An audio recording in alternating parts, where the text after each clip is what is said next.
in India Institute of Secretariat Training and Management, and she enjoys teaching. In fact, for this particular course, for this particular topic, she conducts a 5-day program, 5-day long program on evaluation of training. She is a BSc honors from Delhi University. She has done an MAI in Human Resource Management. And of all the things, what she has done is she is one of the alumni of ISTD. She has done postgraduate diploma in training and development from ISTD quite a few years ago. And she came out with flying colors in that. That's so with that, I think I won't really take much time to sort of, she has been a student. She has been a very good performer as a student. She has also conducted this last time also, and she innovated and delivered a very good course, in the period from April to July. Right. So with that, I invite you and I thank you that you have, from your busy time. I know even your job wise also there is a lot of pressure. Plus also I know that in your family also, because of the celebration, etc., that there's going to be a lot of pressure.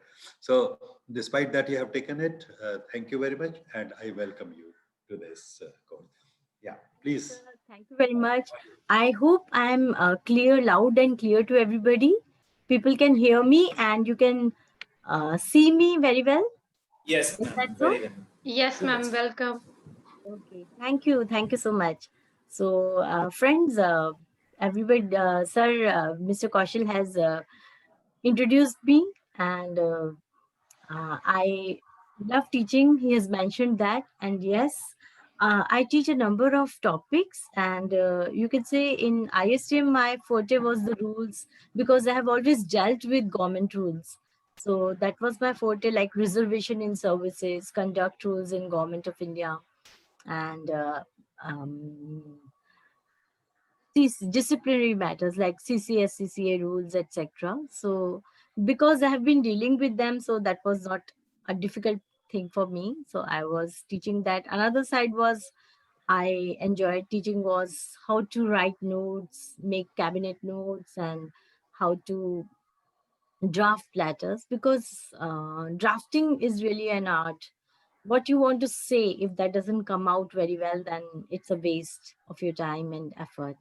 So that is what I was teaching. And in ISTM, again, behavioral topics was my favorite. Like that was almost everything under that umbrella was my topic. And the latest editions like motivation, team building, these are traditional ones, but the latest ones were the emotional intelligence and neuro-linguistic programming and transactional analysis. So these are the things that I enjoyed teaching very much. So that is a little about me. And he has already told you about my educational background. So I have shifted from a science background to the management background. And now I'm like in government, when you're in government, you're a generalist. You're not really the uh, technical person. So that is my post. So, okay. Okay. Hello, Kinshuk Sinha. And so welcome everybody to this course. And we will be together with for 7 sessions, I believe. And the first 6 sessions will be core academic. And the last session, I believe, will be a course review and whatever leftover questions you will have. Leftover, by leftover, I mean that in every class, you are free to ask me questions, and you will have my email ID also. You can put it on the chat also, or you can just simply email it if it comes as an afterthought, and I will try to accommodate it in the next class. And the last class will be for the leftover questions which while studying you came across. Like you might be um, going to the classes and then reading the curriculum and the books, then you will be still be left with some unanswered questions. So the last session will be for that. So that is my plan. And I will be doing it through a PowerPoint, because it's easier for you to go to the PowerPoints and review what you have learned. And they are like permanent things. You can keep them with you, and you can go through them again, and they become very handy when you are preparing for the exam. So I will be sharing all the PowerPoints that I show you, and they will be quite comprehensive. I have worked hard on it to make them comprehensive. And generally when we take the classes, we don't use so much of PowerPoint, because everything is said and people do generally take notes. So in my class, I don't think you will require to take many notes, because the PowerPoints will be sufficient for that purpose. But of course, you're free to write whatever you want and the way you want to prepare for your examinations. So I will be sharing my screen here now, and I will be starting with the uh, first day today's class, and we'll see what all is in store for us. So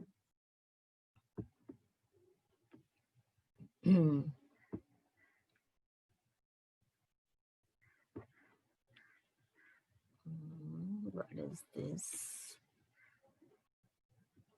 Are you able to see the PowerPoint? I'm not able to see it.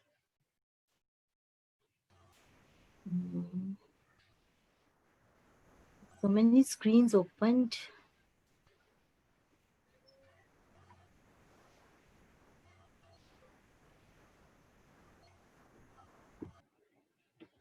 Are you able to see It is now visible now. Yes, ma'am. Now Yes, this. ma'am. Yeah. Yeah. So our program is measurement and evaluation of training. That is the paper 7 for you. And today is the first session, and I plan for 7 sessions like this. First, we will start with what is evaluation and its significance, because that is important. Number of questions will be asked on this, I believe, because why we should go for evaluation, that is important for you to learn also. And you will have an interest only after you know why it is important and why you should carry on any evaluation of training exercise. Then what are the kinds of assessments we have? Then what are the tools available to conduct evaluation? How can you go about conducting evaluation? Then there are some ready-made tools like the models. So leading models of evaluation, that is also available there. And we'll talk about that. Then assessment at different levels, how to go about assessments. By levels here, I mean the models, whatever models are there, most of them, not most of them, all of them talk about different levels at which you can do evaluation. So these are the levels I'm talking about. So how do you do assessment at different levels? And the last session will be of course review and question and answers. So this is my plan, and you're welcome to suggest any changes, but not just now. Whenever, if you feel that something should be included or something should be taken out, then you're free to suggest that. And let's move on from here. And today, today we'll be doing the introduction, that is the introduction of evaluation. Then there is something called SAT. SAT means systematic approach to training. How do we go about? In fact, how should we go about? Not how we go about, it is how we should go about training. And what is the link between evaluation and training? Then we will discuss what is evaluation, then some principles, benefits, and why should, like, who are the people you are going to find who will be interested. If you are an evaluator, then who are the people whom you should approach, then different approaches to evaluation, and then different phases of evaluation of training. I hope to complete this, but in my classes, the sessions are never watertight compartments. They always spill. So maybe something may spill into the next session, or something from the next session may be picked up here. So let's not worry about that. And let's go on with the first thing. So why do organizations train? Any idea? I know you have a number of ideas, but I want to make it interactive. So I'm asking you, why do organizations train, and more of when do they train? It's actually a capability building for a faster doing of a job and more efficiency, saves time and money as well. Wonderful, wonderful. Yes. And when do we need it? When they are changing the business goals, ma'am, when the target is changed now, so when there is a difference between the capability and what we intend to do. Oh, wonderful. Yes, precisely that. And change is a big thing, you know. Change Uh, is. May I, Mhm. ma'am? Yes, yes, yes. Please go ahead. Ma'am, training will always be a ongoing process. It will never be cut and dry process that only once a need is felt, then the training would be undertaken. As I said, training will always be an ongoing process. It would always involve onboarding the new people. They will have to be trained to be able to do their job. The people in the organization will have to be trained so that they are able to fulfill the future requirements of the job. Any organization which is proactive will always continuously train its staff to be able to do its job better. Okay. So, you mean to say that the organizations should be spending all their budget on training throughout the year, the No, not financial all year? the budget. It doesn't mean that all the budget, but certain amount of budget will always be earmarked for training, as And training it will should keep directly on impact going. how the organization is able to do its job. They like you. That is a very important thing, actually. What you are saying, you mean to say that the trainings are very significant, and Yes, trainings are very absolutely, ma'am. important for the organization. Yes, I totally agree. Yes, trainings should be an ongoing process, and it should not be that a person is trained in one thing and that's all. The employee should be trained in a number of things. Yes. Even it's not, sorry to interrupt you. So even Yes. I feel it's not necessary that it always should be an instructor-led training. So nowadays, in current scenario, many companies, so they come up with digital learning platform, and they do provide opportunity to all their employees to learn anytime or whenever they want to learn. So now they are shifting to kind of self-directed learning, where they have access to the learning 24 by 7, and whatever they feel like learning, they can just go and learn. Yeah, true. That is that is a step forward. And the coronavirus today's scenario, the pandemic has taught us so many things. Like you can do online, so many things online, and many colleges in the West are giving only online training now. For example, in USA, a number of colleges say there's no need to come to USA. You can just enroll in courses and do the study in any other country. So that is, yes, that is correct. So let us look at it.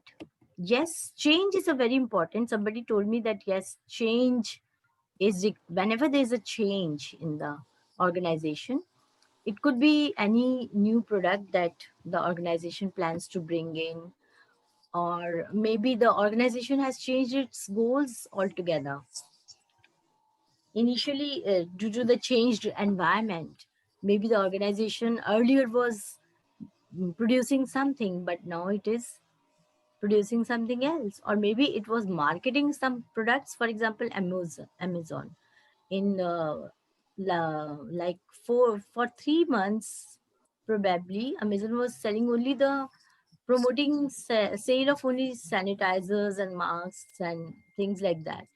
And there were like a huge demand for making masks and sanitizers, so people needed to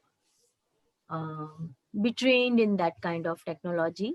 And then the policy, it could be the policy of the organization. They started with some policy and they have some other policy now, or the policy could also be of the recruitment policy. Like they had some kind of workforce which was, say, graduates. Now they want postgraduates. And or maybe earlier they were postgraduates, now they want graduates, and they plan to train their workforce in the particular skills that they require for their organization. or any other policy that the organization wants to change. For example, when the POSH Act came, the many organizations needed to train people in the POSH Act itself so that they can form the committees. The committee members had to be trained, and the employees have to become aware about the POSH Act. Same happened with the RTI because the government had suddenly shown the importance of transparency in the, especially in the government organizations. So a lot of workforce had to be trained in Right to Information Act. That was a policy change from secrecy towards transparency. And then people, if new people come in, then you need to, or people are upgraded or get promotions to higher grade, people change, new workforce has come, then you need to train people. Or it could be some new technology also. Some new technology has come in, or some other technological thing has happened. For example, some companies hire younger people and then train them in software, so that they can serve the organization better and they can serve their clients better. So these could be, there could be a number of changes when we think about training. But my question to you is, yes, we need to uh, learn when we are employees, and the organizations need that the people should be learning a particular skill or should have some more knowledge. And doesn't it come by and by? Like, don't we learn even otherwise when we are in the organizations? Is there a difference? Like, is there a difference between learning and training? Don't we learn? Training is a new buzzword, like for some decades, it's taken a lot of importance. But people do learn. You have mentors in the organizations. And is there a difference between learning and training? Ma'am, Training will be learning is a more. very holistic word, like, and training is very specific. Like, we need to train people on post, and learning maybe it covers all round development. Training would also be more like in a structured manner, or it's step by step process. Whereas learning, I can be trained, or I can learn certain things based on my work profile, based on my like everyday activities. So usually we attach an objective to training. So when there is a specific objective, we usually call it training. Learning, I mean, it happens on daily basis and from all around. Even from a kid, we learn something. Even by observing others, we learn something. But when there is a specific objective, this is something that we want to learn, and then we can say it's a training. Can we say, ma'am, that learning is internally directed? You can continuously keep learning in the environment. It may be structured, it may be unstructured, though the end goal is always there in minds, but it may be more in an unstructured format. Training by its intent is more structured. It is externally directed. It has got very specific nuances on how to train.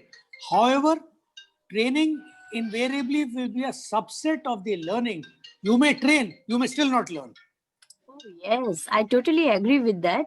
We had a very good example of what you are saying. There was a person who was, I was in ISTM as a faculty member. So I had to coordinate a number of courses. So there was a person who would be coming, the organization would send him after every 3 months to the some training or some other training. And like in some trainings, we had tests also, and he wouldn't fare well in the test. Like he will, it will be very difficult to pass him in the test. So a person can be trained, but it's in his own hands whether he learns it or not, his capacity, his, I totally agree. And yes, we learn every day, and learning is a much broader term, and training is something which we are focused. So, but there are some pitfalls in learning, aren't there? I'm asking you, Are there any pitfalls that you believe there could be in learning? Absolutely, ma'am. There could be pitfalls in the learning, as we were earlier discussing, that it has got an internal focus in learning, and it may so happen that you may start learning wrong habits, wrong things, which may not be absolutely correct from the organizational and from the personal perspective. It could be deliberate, it could be inadvertent, that the person actually doesn't know that he is picking up wrong habits. That is where issues like mentorship and all come into being, that even that learning needs to be slightly more focused and directed towards what to learn and what not to learn. Definitely. And in fact, sometimes unlearning is even more important than learning new things, because sometimes you are doing something wrong, and or that I shouldn't say it wrong, but that is not so fruitful for the task for which you are learning it. And we can sum up this like that learning can be hit and try. Sometimes you might even miss, you keep on doing the same thing and miss the actual procedure or the actual way through which it should be done. Learning could be like, it may take a lot of time. Sometimes you realize it yourself that some people learn very quickly, some people learn a little slowly, or they keep on repeating the same things. And it could be hit and trial also. There could be like mistaken learning also, wrong learning also could happen. So yes, these are the pitfalls. And accidents may happen more in learning, like you learn more when you have made an accident and something couldn't come up, then you realize we shouldn't have done it like this. So actually, learning is a process whereby individuals acquire knowledge, skills, and attitudes through experience, reflection, study, or instruction. So we do learn, and even in the training, it's not possible that if there are 40 people who are getting trained, all the 40 would have the same level of learning through the same focused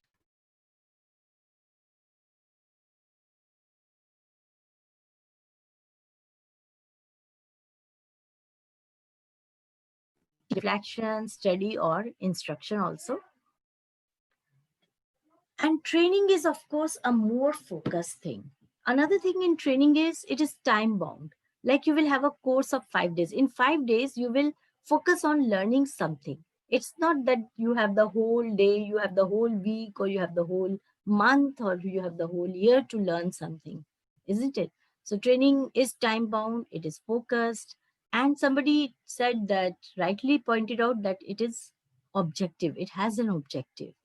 You have an objective on which you will train somebody, some skills that have been stated to be as objectives of the training. Skills, or it could be knowledge, it could be even attitudinal training. So training can be said to be a systematic process. Why systematic? Because we plan ahead, isn't it? We plan ahead what will be taught, what will be the content, what will be the, who will teach, who will learn, and how he will learn, how he will be taught. That is also being planned. And it is directed at improving performance through organized learning. So if you organize the learning into time-bound process and do it systematically, it can be said to be training. Do we have a definition of training? We do. And if you're you like to read definitions everything, you can find online a glossary of training terms, in which there are a number of terms that are used in training, and there are definite definitions given. I don't say they are the final things, but many authors try to put their words into like boundaries to say the definition. So this is a definition from glossary of training terms. Training is a planned process. Why do we plan it? To modify attitude, knowledge, and skill. Actually, these three things form the basis of a person's behavior. Now, when I'm talking about behavior, I'm talking about the behavior at the job, his professional life.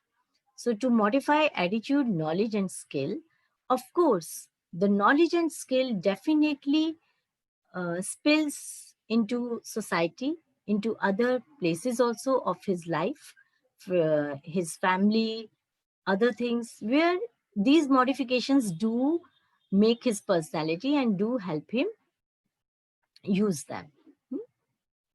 Then it is through a learning experience. So it is a planned process to modify attitude, knowledge, and skill through learning experience.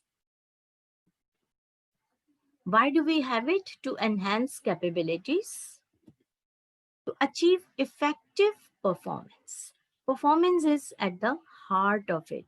So to achieve effective performance in an activity or range of activities, to satisfy needs of an organization.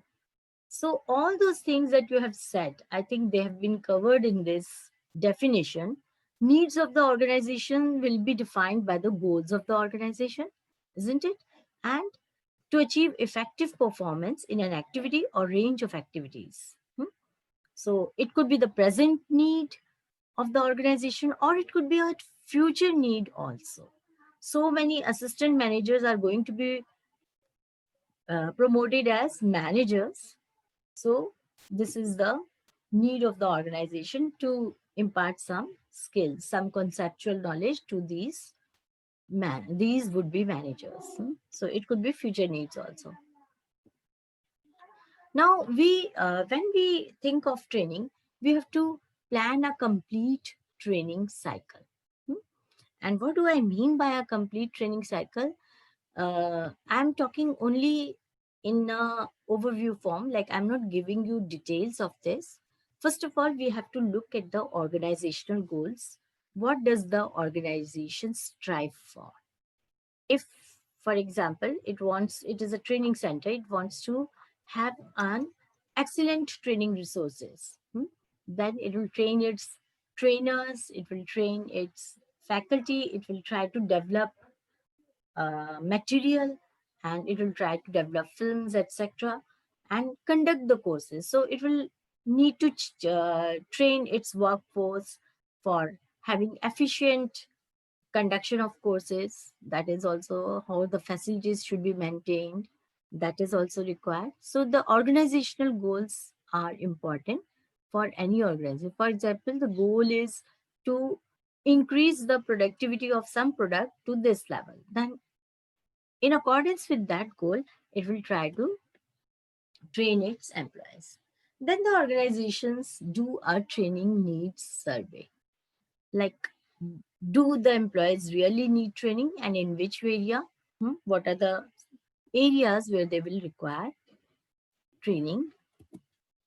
Then training needs the surveys give you some data.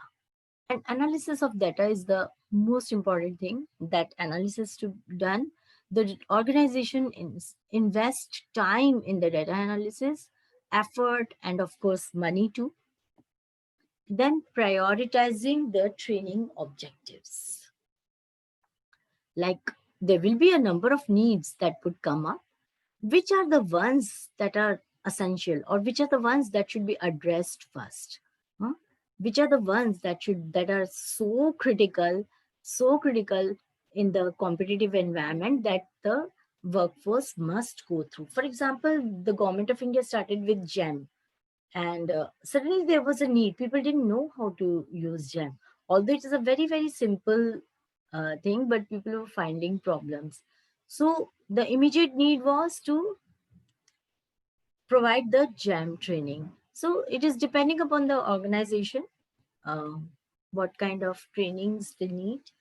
And then the infrastructure development, does it have to be in-house training? If it has to be in-house training, what kind of training? Like, if it is not a digital training, then the classroom creations training, or do they hire hotels, spaces, infrastructure related to the training? whiteboards or furniture, etc. So that is also required to be planned.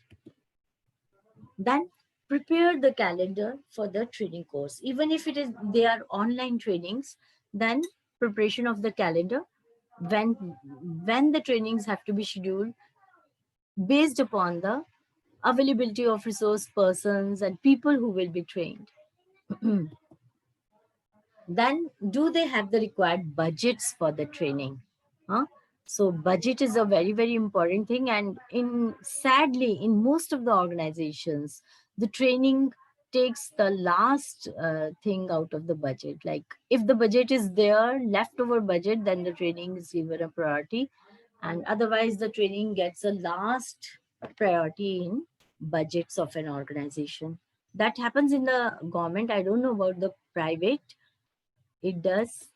And then content, methodology, sequencing, resource persons, target audiences, trainees, etc. So these are the things that have to be planned. Like, and that is like the detailing kind of thing.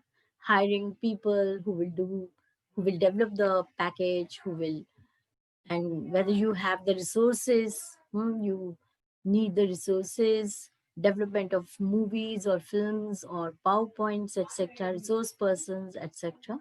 This is what the requirement could be. That is to be planned. Then we have developing the real material, training packages, etc. And that is there. And then the real thing, using all of this, implementing and carrying out the training. Although I have said it is like I have shown you the steps, but it is not just sequential steps. It could be like it is a cycle. You start again. Organization goals may change over a period of time. So this is like a cycle. You keep on going and doing this. And then when the training has been imparted, was the training good enough? We spent so much time, we spent so much money, we spent so much effort in developing materials, doing infrastructure development, preparing the calendar. Was it worth it? Was it good enough? Has the performance really increased? That is what we do in evaluation. So this is a complete training cycle. These are only, I have not shown you the detail. These are broadly the steps that the organizations take. And these steps can be divided into, parts. And of course, for everything, for all these things, you require to do some follow-up activities also. Whether the training needs analysis has been done fine or not, data analysis was fine or not, content is okay or not, follow-up activities are there for each and every step. So all these steps have been categorized into different stages. What you're seeing on the screen is called the SAT cycle, or systematic approach to training. So some of the activities that you saw earlier in the slide, they could be clubbed into identifying the training needs, starting with the goals and all that. And we identify training needs of our workforce. What trainings are required for the workforce? Lists are made and trainings are, you can use surveys. There are a number of tools available for that also. And I think you have a separate chapter for this, identifying of training needs. That is called training needs analysis.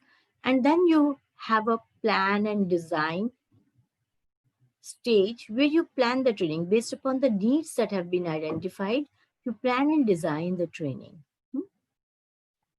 And when everything is ready and all the things are set, then implementing the training, real delivery of the training is what implementation means. That is one-to-one training or classroom training or digital training, online training, all these things. It could be a job training also, on the job.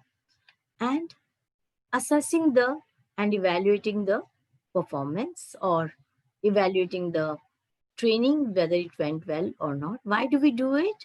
We do it for performance, whether the performance has increased or not. To increase the performance, to enhance the performance of the employee, we follow these stages in the systematic approach to training. Although assess and evaluate has been stated to be the last stage, but it is actually inbuilt into all the other 3 stages too. We have a identifying training needs also. At that time also, we need to evaluate whether the training needs have been evaluated, have been done correctly or not. And you have to see a number of factors in that. And then again, for plan and design, even while planning, even while designing the training, you need to evaluate.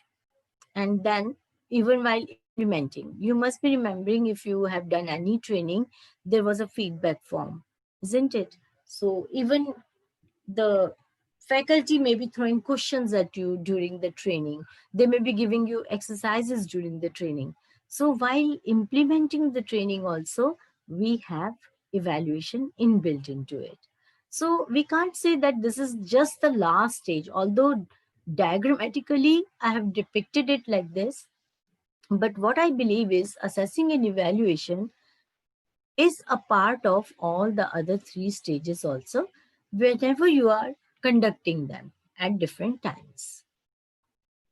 So I will just divide this portion into 2 parts. Can you guess what this line means? Like, it is dividing the whole screen, all the stages into 2 parts. Can you guess why I have drawn this line?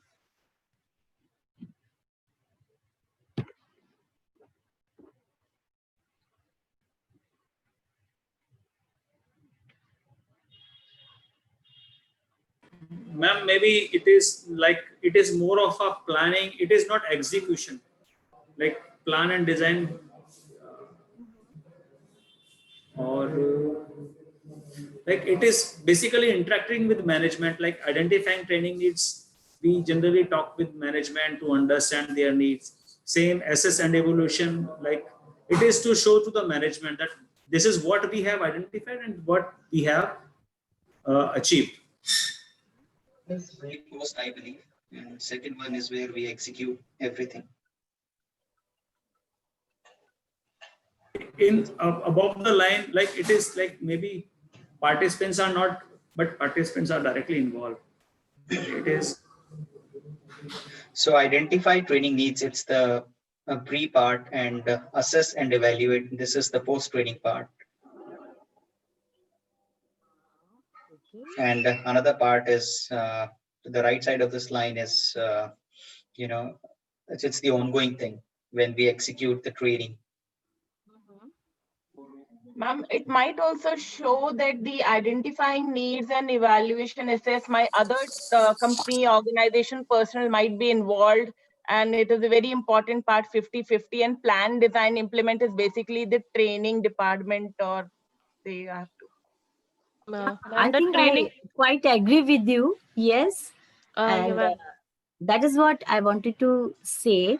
Really, that yes, the people who will be planning and designing training and implementing training, these activities are mostly in the either in the training institute or the HR department who are doing these. Of course, if you have the training portion in the organization itself, then identifying training needs is also done by the HR people only. But there will be different sets of people who will be doing this, and this is more a prerogative on this side. This is more a prerogative of the training institutions or people who are involved in training, the plan and design and implement training, and the activities are also there. And whereas this side, the identifying of training needs and assessing and evaluation is more of the organizational side, not the training side. If you have separate entities as training institutions and organizations, then this will be purely done at the organization. Of course, some part of assessment and evaluation needs to be done at the implementation and plan and design training also, but these organizations will not be bothered about how they are doing it. What they are bothered about is the performance, and if the performance is getting enhanced, that is their criteria, like that is their priority. So these two activities will be more in the organization. So that is why I had put the line. And yes, people involved will also be different then according to the places where these activities are happening. So the first stage was training needs analysis, or identifying the training needs. So actually, what is a training need? This slide is trying to tell you about that only. There is a standard that the organization wants, and this is set to be the required standard. For example, if there is a sales training, then they require that these number of products should be the person's capability, or he should be able to tell these features of the product, how to improve his sales. So this is the required performance, and there is actual performance which is happening. So the gap between them, what is the gap? That is what we identify when training needs analysis is done. What is required and what is actually there, and what does need to be trained? What does the person need to be trained in? Person or the whole workforce needs to be trained in. So this gap is to be filled up by the training. The training should be able to address the gap that is there in the actual performance and the required performance. So that is what training needs analysis does. And training needs analysis can be done at 3 levels. The first level that is there is the organizational level. Like, you will be analyzing the whole policy, you will be analyzing the whole competitive environment, how our workforce is working against the competitors' workforce, for example. And what does our workforce require to improve sales, to improve the customer satisfaction? What kind of training does our workforce need for, say, satisfying the reducing the complaints? And this analysis is done for the entire workforce. Then we come to the a little smaller level, that is the job level. For example, all the supervisors, what kind of training do they require? They are supposed to supervise the work, but there are some gaps that is happening, more absenteeism is happening or something. What kind of job is there? A job description is seen, and how the people are faring in that is seen.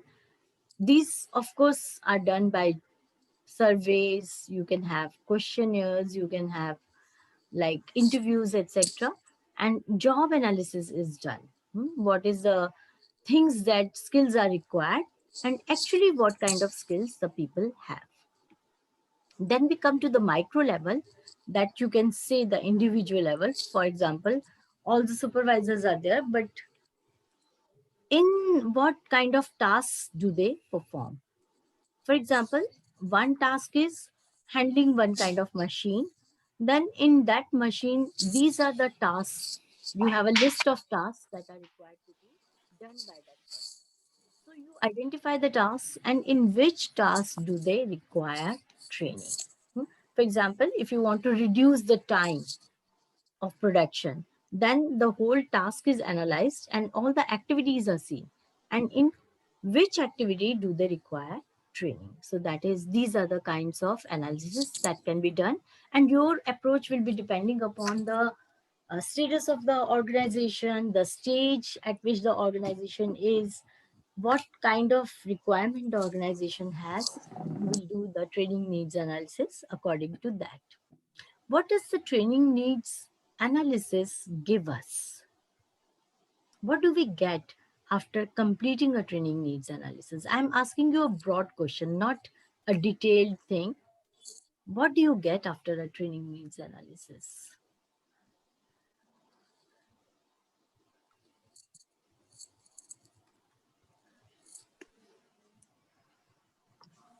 Yeah. And the list of the requirements, the training list that we Training might requirement. It'll give out the training requirements that need to be carried out in order to achieve the expected organizational performance. Yes, you're right. You will get lists. You will get lists of the needs that are there. Like you will have a list on one side, what the organization aims at, what do they require. That will be told to you by the senior management. All right. And then on the other side, you will have the skills or the knowledge that the staff or the workforce already possesses, and the difference between them. You don't need to give them a full-fledged training on everything. So what is the gap? You will get the list of the requirements or the gaps in the knowledge or skill, whatever you are looking at. So you get lists at the end of every training needs analysis, and that list is very important because then you will be looking at the specific trainings which cater to such needs. It is not possible to satisfy all the needs simultaneously. It will be very difficult to get such a training. Of course, you can get them custom made according to the organization also. You can get them custom made for the tailor made for the organization or for the employees. And these again, then all the people may not be having such, and you will have to make a balance between the budget and the training that is required to be given, and you will get a list definitely. So then we come to the second stage, that is called the design and development. So if you have the list of the needs, then you know what is to be trained. Now you need to you need to design a training system that can be implemented. All these activities and exercises are time consuming, training needs analysis, and you can't do them like every 3 months, every 4 months. You can't do it. It is time consuming, it takes money, it takes away efforts of people, and from you may need to hire people. So it is a constraint on the budget also. So once you have these lists, then you have to plan it and design a training system that can be implemented to meet learning goals.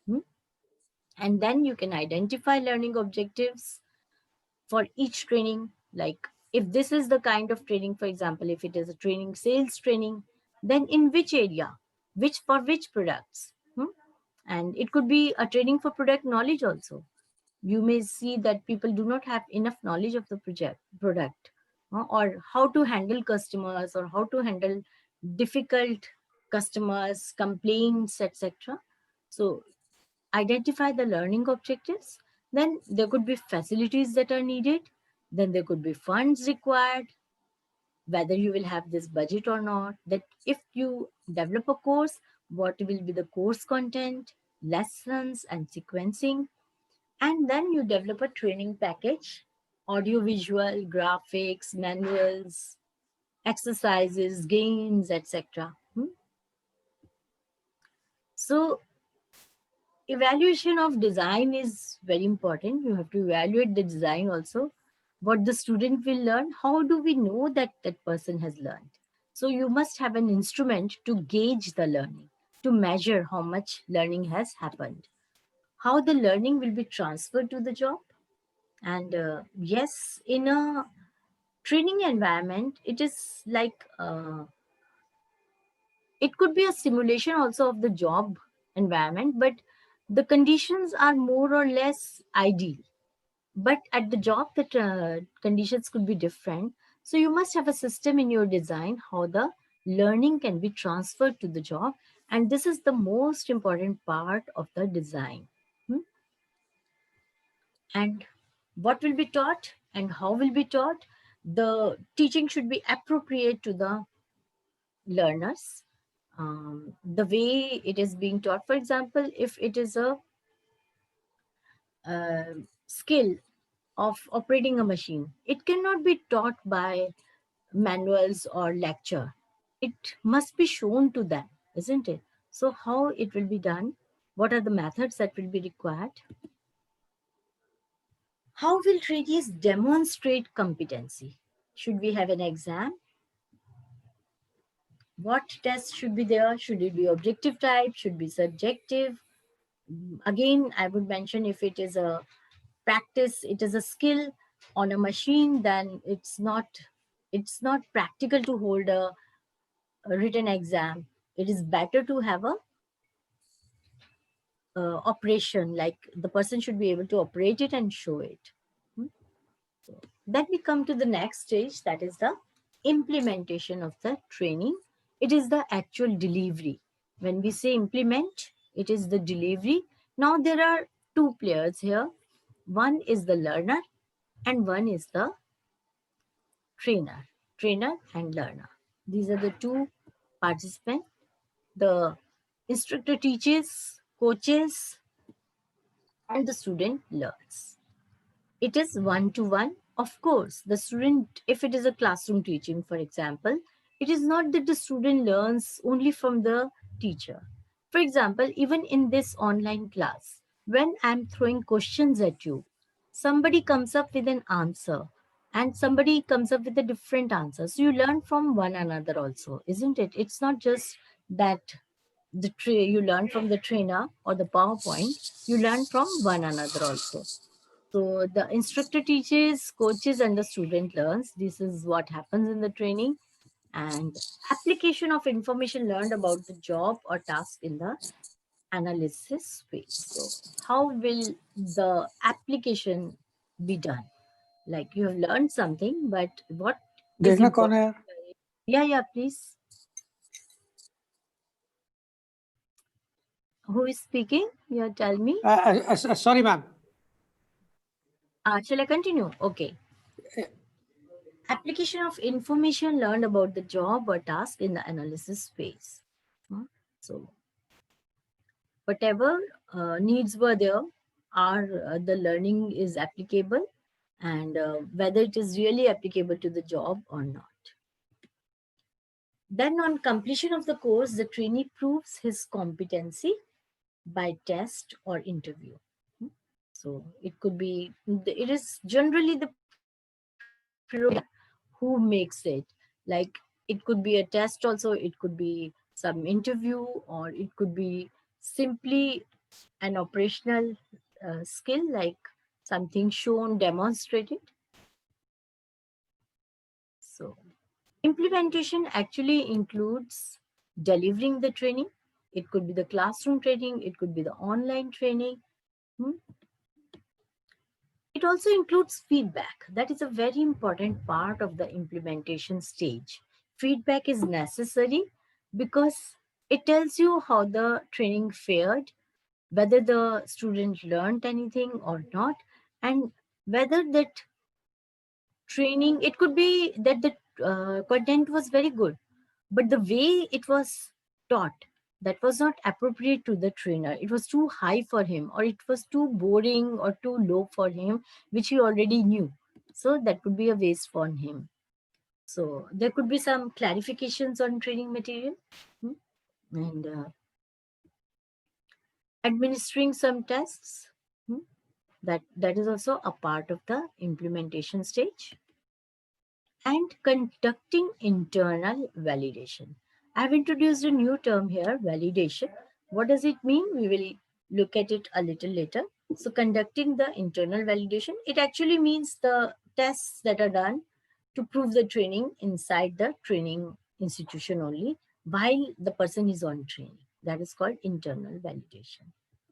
So, and it can also include copying, scheduling facilities, taking attendance data, billing the learners, etc. This is also in the implementation stage, and this also forms a very important part of the implementation and evaluation. Now we come to the last stage, that is assessment. In the systematic approach to training, we have seen 4 stages. First was the training needs analysis, then design and development, and then we talked about implementation of the training. And now we come to assessments.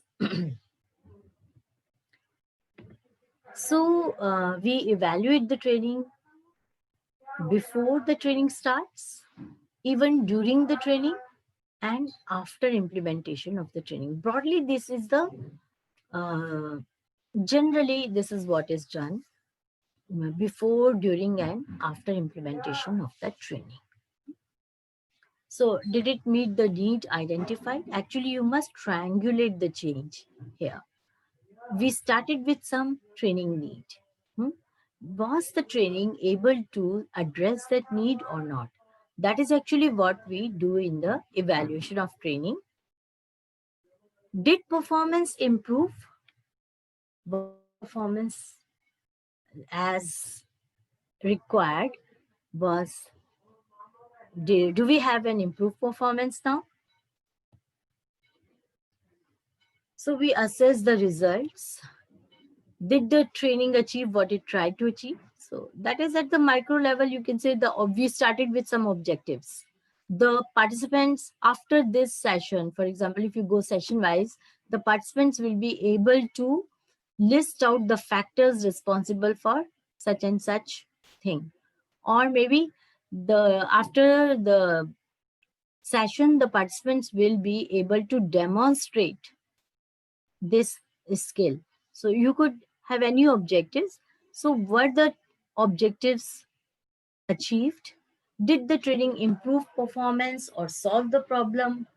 By problem here, I mean there was some problem for which you did the training needs analysis. There must be a performance problem. People were not able to say sell the product to such a number. And this was the problem. How to address the problem? You identify the training needs, and then you set an objective of the training. And was that performance problem solved after the training or not? Then, of course, the performance might have improved. The training must have achieved its objectives. But was the training worthwhile? Spending so much money, time, sending your people away to training. After all, they are consuming the organization time. Was it worthwhile? It involves all the measures of validation and a continuous monitoring. So you need to monitor at every stage and all the measures of validation. By monitoring, generally in evaluation of training, we mean obtaining information about things. Then, whether the organization has benefited over the last 3-4 years back, this was the performance of the organization. Has the organization benefited? We do it by impact analysis. Have the sales improved? Our reports will show. The organization's annual reports, the financial statements will show whether the organization has really benefited. It could be in the social aspect also, not only the financial aspect. Has the organization really benefited from such trainings? So we do that in the impact analysis. So I had introduced one term, that is validation. If you look at the dictionary meaning, you will find something related to something like proving. When we talk about validation, we think that it is proving. It is actually a series of tests and assessments designed to ascertain whether a training program has achieved the behavioral objectives specified. So that will be internal validation. Like if you talk only about the training program and there were some objectives with which you started the training program, then we are talking about internal validation. And if we are talking about something about the performance, whether the training needs that we started with, whether they have been able to give you the high performance that you needed, or was there a change in performance, those measures, those activities, they are called external validation. So generally internal validation is done within the training institute only. And when you take a feedback or you give a test to the participants, and the participants are able to, their results are able to tell you whether the objectives you started with, have they been met or not, that tells you internally valid program. And when you are teaching, when you are checking whether the performance has been increased or not, for example, a person was making so many sales per week, but after the training the sales have improved, they have doubled, for example, or maybe they have increased 1.5 times, then it is you're doing external validation. Whatever tests you put or whatever things you do at that time, the activities, such things are called external validation.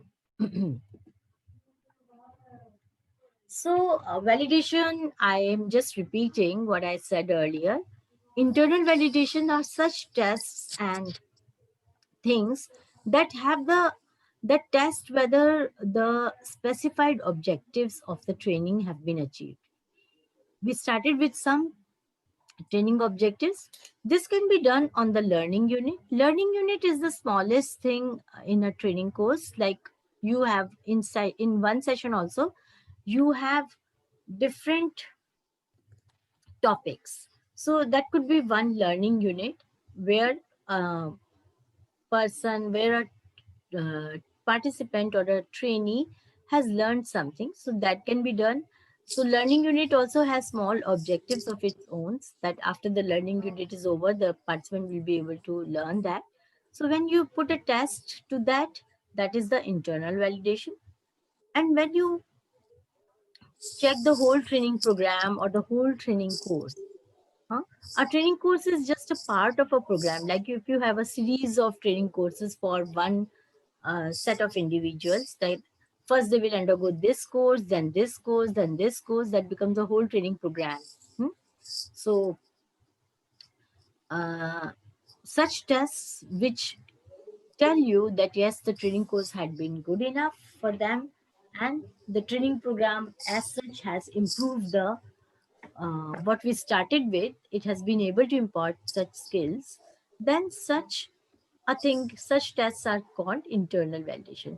It is quite possible that you might be doing internal validation even on the job performance level. For example, there is a module on IT skills, and that teaches to the participants MS Word, MS Excel, MS PowerPoint, and say web surfing, internet, sending emails and all.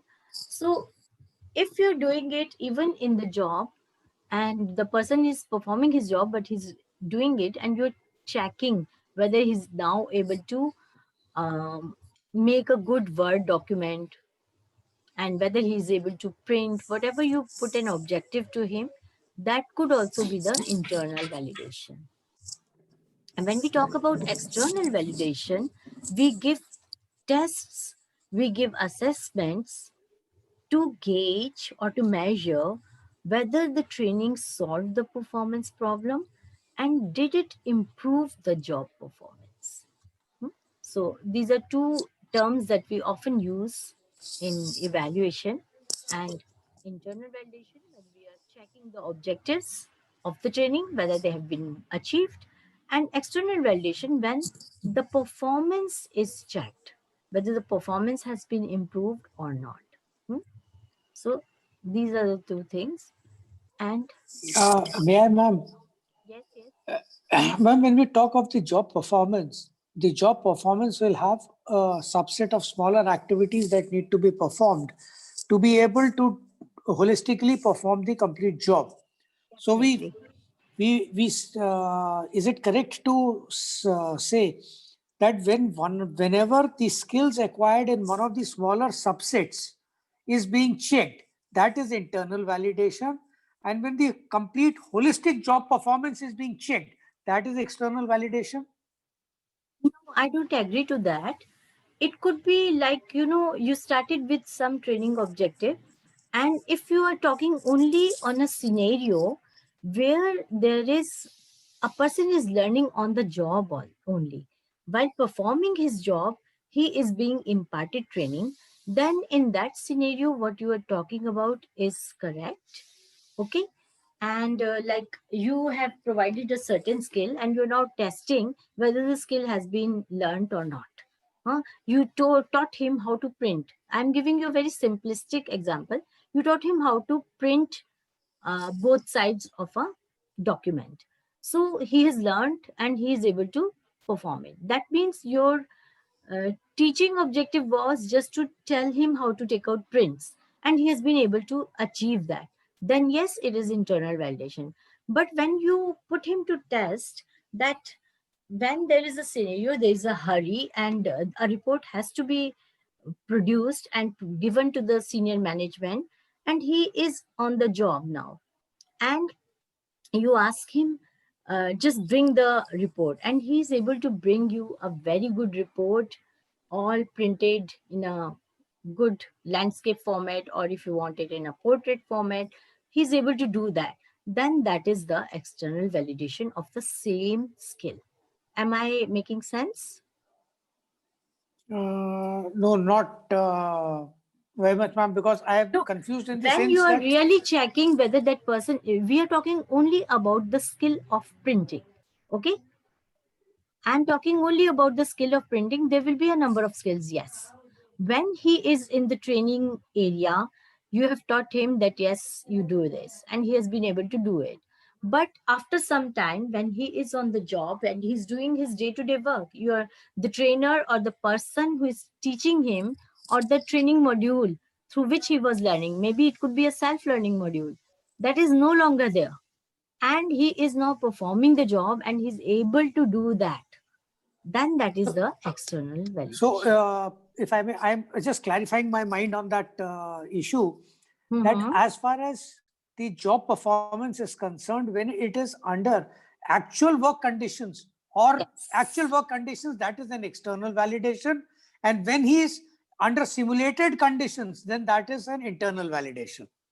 You have hit it right. Yes. Oh, You have hit thank the you, ma'am. bullseye. Okay. Thank you, ma'am.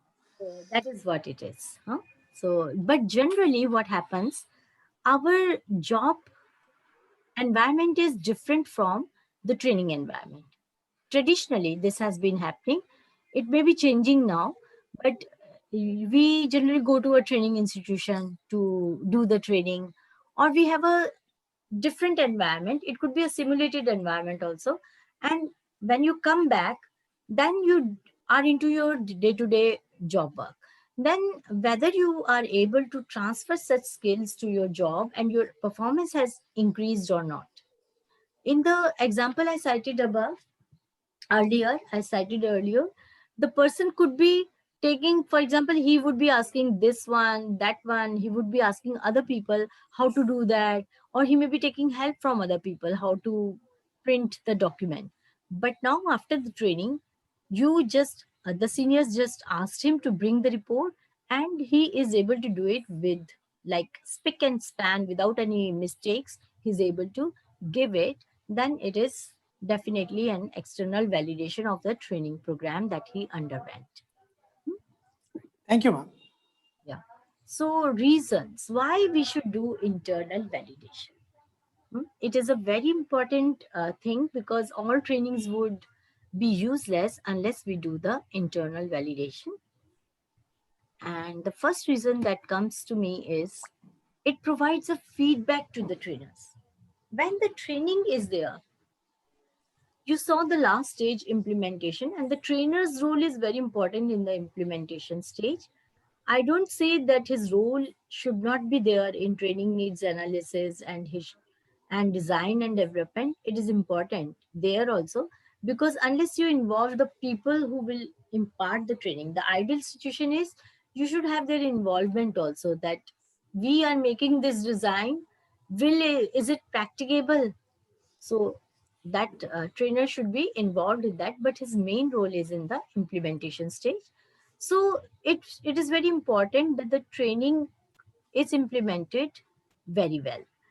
it could be having a very good design, it could be having all the needs addressed, very good objectives with all the needs addressed. But if the implementation is lacking, then the real knowledge transfer or the skill transfer will not happen. So it gives the trainers a feedback whether the training was okay or not. And that is very important so that they can improve for future trainings, and they can do remedial training also. They can, if it is taken just then it they can simply, like, even session wise they can change their approach. So it checks the achievement of course objectives. It helps to monitor the quality of the training, whether the quality is according to the need of the trainee or not. Even in a group of trainees, let's say there are 30 trainees, it is quite possible that a few of them would be requiring a very high level of training, it will be too low for them, or a few would be finding it too high for them. So we need to strike a balance. Like, of course, you can't have a training which is equally good for all the 100% people, and there will be differences in people. But is it able to satisfy the maximum number of trainees? So it helps you to monitor the quality of training also, whether the movie shown was correct or not, whether the delivery was okay, whether the accent of the trainer was okay or not, whether the training materials were good enough or not. So the quality of the training indicates whether training can become more effective. It identifies the areas by the feedback that the trainees provide the feedback that these portions could be improved. They can give suggestions. It indicates how training can be more efficiently delivered. So these last two sentences are a little different. When we are talking about increase in performance, then we are talking about effective.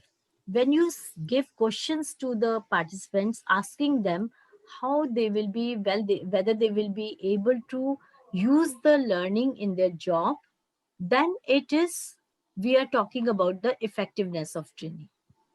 And when we are asking them questions on knowledge, whether, like, in a small amount of time they had an accelerated learning, it was a large amount of learning that happened.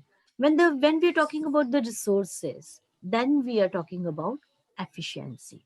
For example, um, there could be one training that is for 5 days, and there could be one training for 3 days, and the 3 days training had achieved much more than the 5 day training. So that such a training is much more efficient.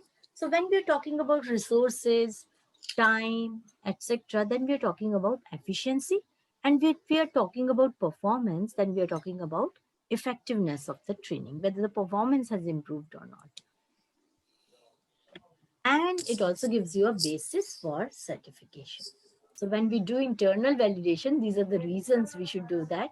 And that is a very important thing for any training.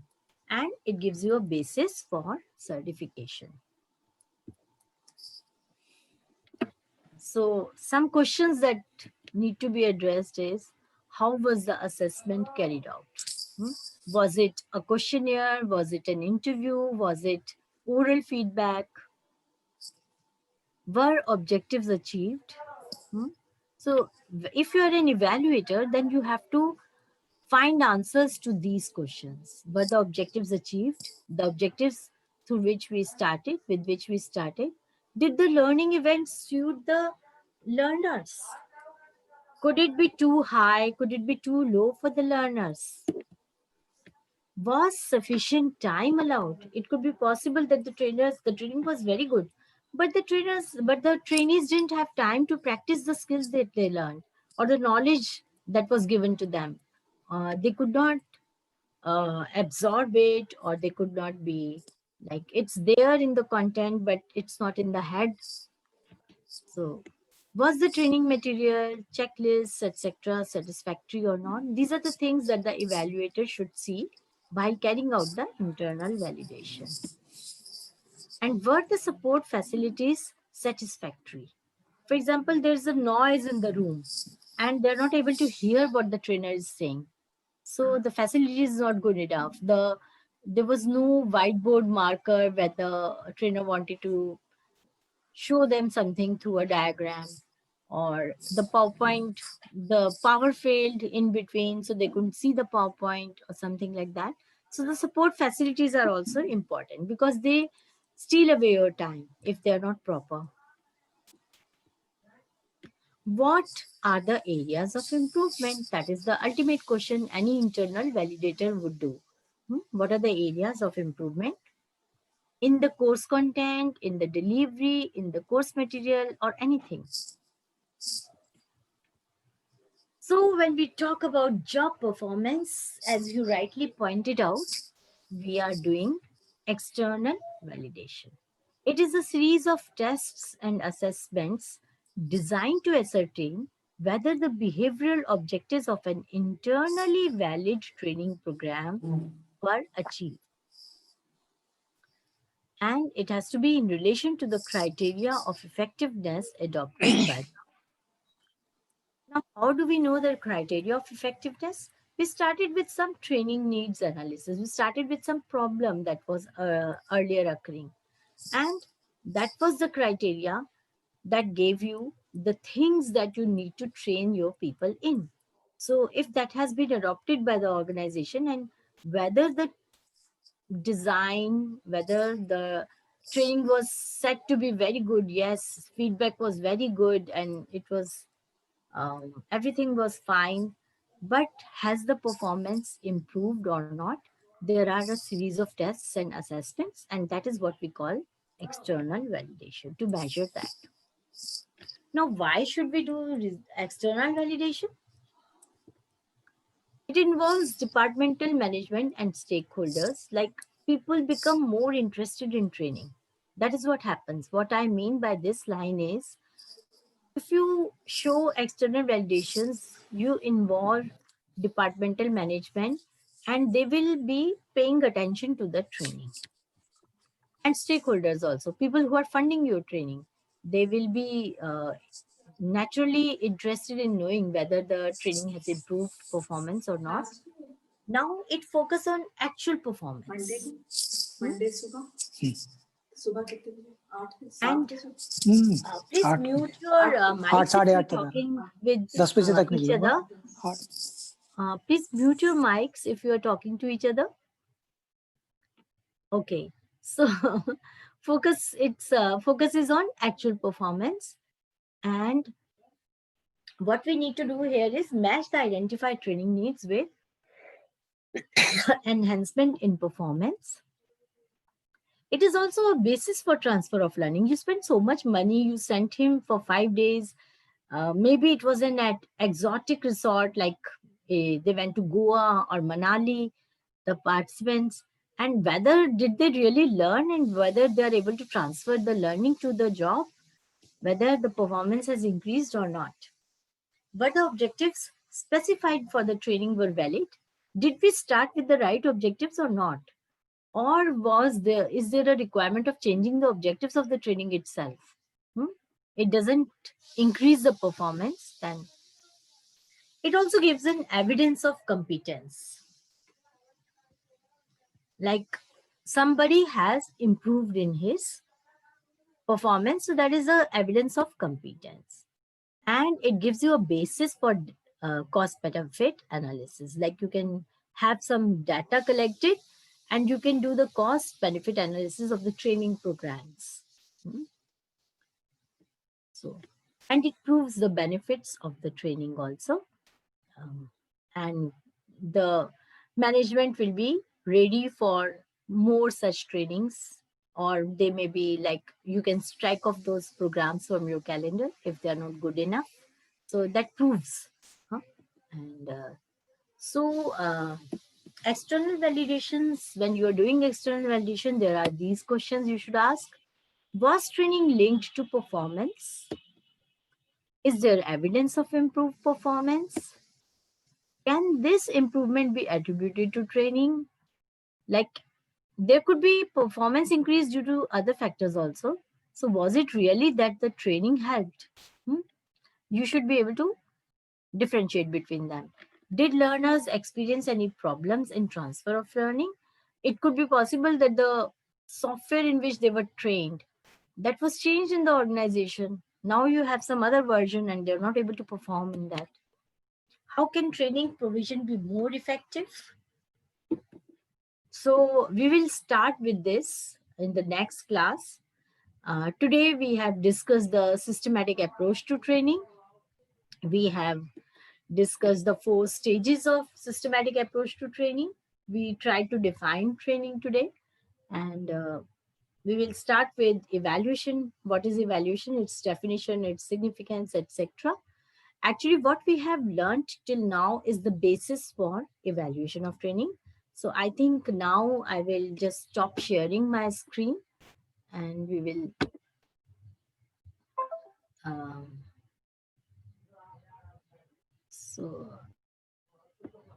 yeah. So I think that is all for today. And it's time that the next speaker comes up, I think. And if you have any questions, you can post them. I will take them in the next class. Or if it is an urgent question, you can definitely ask me.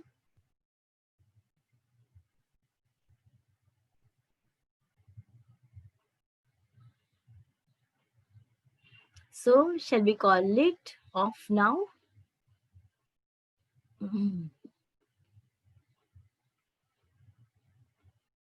Okay. So I think I will close my session here now. Is that okay? Or does anybody want to ask me any question? I'll just see. There are 2 items in the chat, I think. Okay. So nothing is there. Okay then. Okay, then I'm stopping my video and see you next time, next Saturday, same time at 12 o'clock. Bye till then.